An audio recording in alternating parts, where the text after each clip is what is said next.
میں جائے گا، سب سے آخری جنت میں جائے گا، اس کو اتنی جگہ دی جائے گی جتنا زمین اور آسمان کا فاصلہ، اتنی جگہ جو سب سے آخر میں جنت میں داخل ہوگا اس کو اتنی جگہ دی جائے گی، اور جو سب سے پہلے جائے گا اس کو آپ سوچ سکتے ہیں۔ تو جنت جو ہے کوئی چھوٹی موٹی چیز نہیں ہے، آپ اتنی بڑی جنت، اور جنت میں حضرت آدم تنہا گھوم رہے ہیں، کبھی نہر کی طرف جاتے ہیں، کبھی باغ کی طرف جاتے ہیں، کبھی پھل کی طرف جاتے ہیں، مگر ان کا دل نہیں لگتا ہے، مگر ان کا دل نہیں لگتا۔ جب رب کائنات نے حضرت آدم کے چہرے پر اداسی دیکھا، رب کائنات فرماتا ہے اے آدم تمہیں اور کسی چیز کی ضرورت ہے؟ حضرت آدم علیہ السلام عرض کرتے ہیں مولا پوری جنت تو میرے لیے ہے، جنت کے جو باغ ہیں میرے لیے ہیں، جنت کی جو نہر ہے میرے لیے ہے، یعنی اے میرے مولا پوری جنت میرے لیے ہے، مگر جنت میں میرا دل بہلانے والا کوئی ساتھی نہیں ہے، جنت میں میرا کوئی دوست نہیں ہے۔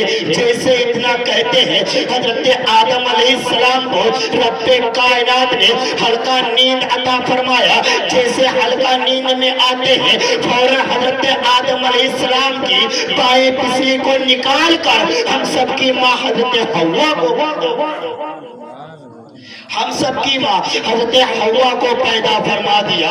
اللہ اکبر۔ جب حضرت حوا تیار ہوئی تو ایک خوبصورت حسین و جمیل جب حضرت آدم علیہ السلام دیکھے تو اپنی قدم کو بڑھاتے ہیں بات کرنے کے لیے، مگر اللہ اکبر رب کائنات منع فرما دیتا ہے اے آدم رک جاؤ، ابھی تم نے مہر ادا نہیں کی ہے۔ حضرت آدم عرض کرتے ہیں مولا جنت میں کوئی اور نہیں ہے، جنت میں ہوں یا پھر حوا ہے، حوا کو میرے لیے پیدا فرمایا، میں کیوں نہ بات کروں؟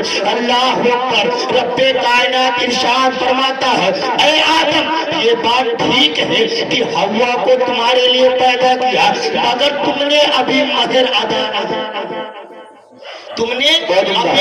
ادا نہیں کی ہے۔ محترم سامعین کرام اندازہ کیجئے مسلمانوں، ہم لوگ اپنی حالات کو دیکھیں، اپنی زندگی کو دیکھیں اور افسوس کیجئے کہ ہم سب کے باپ حضرت آدم علیہ السلام کو رب کائنات نے منع فرما دیا کہ ابھی بات کرنے کی اجازت نہیں ہے، جب تک مہر ادا نہیں کر دو گے۔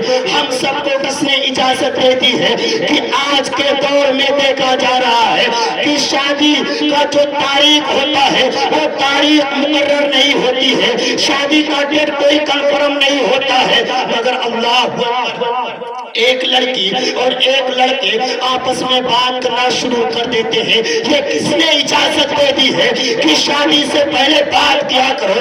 یاد رکھو مسلمانوں، شادی سے پہلے جو محبت کی جاتی ہے اس محبت سے جو اولاد پیدا ہوتے ہیں وہ شیطان بن کر پیدا ہوتے ہیں، اور شادی کے بعد جو محبت کی جاتی ہے اس محبت سے جو اولاد پیدا ہوتے ہیں وہ عبدالرحمن بن کر پیدا ہوتے ہیں۔ سبحان اللہ سبحان اللہ سبحان اللہ۔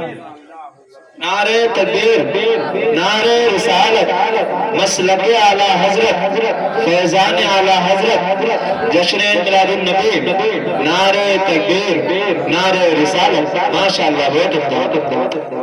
لیکن ہر انسان کو چاہیے کہ اپنے گھر میں یہ تنبیہ کرے، بیٹا ہو یا بیٹا مجھکوں کو خاص طور سے اس چیز کے لیے منع کرے، یہ جائز نہیں ہے۔ جب تک مہر ادا نہیں کر دو گے کسی بھی قیمت پہ وہ عورت، لیکن جب تک مہر ادا نہیں ہوگا وہ عورت تم پر حرام ہے۔ جب مہر ادا کر دو گے تب وہ عورت تم پر حلال ہو جائے گی، مگر آج شادی کی کوئی کنفرم نہیں ہوتی، کوئی ڈیٹ مقرر نہیں ہوتا، کوئی تاریخ مقرر نہیں ہوتی، 1 سال کے بعد ہو 2 سال کے بعد ہو، زندگی کا سب سے اہم بات تو زندگی کا ایک پل کا زندگی کا بھروسہ نہیں، مگر انسان 2-4 سال پہلے شادی 2-4 سال کے بعد ہو یا نہ، یہ بھی بھی کنفرم نہیں مگر بات کرنا شروع کر دیتے ہیں. یار انداز غور کیجئے اپنی زندگی پر کہ ہم لوگ بھی آدم کے اولاد ہیں. ہم سب کے باپ حضرت آدم, ہم سب کی ماں حضرت حوا. جنت میں کون؟ آدم اور حوا, صرف دو ہی لوگ.